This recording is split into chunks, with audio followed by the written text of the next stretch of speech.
Hey friends, if you wish to access and change your Wi-Fi router settings, then please watch this video.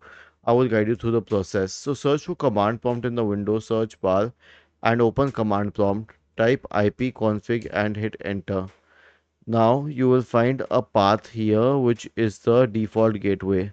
So it's 192.168.1.254. Copy it and open it on any browser. Okay. Wait till it takes you to the gateway for your router, and then you can log in using the user ID and password. So this is how you can log into it. Now, as for changing the Wi-Fi router access settings and everything, that is specific to the brand of the router, so you will have to contact the manufacturer of your router for the same. Was this helpful? If yes, then please subscribe to the channel. If not, then let us know in the comment section of the video on how we could help you further. Thank you for watching this video and have a nice day.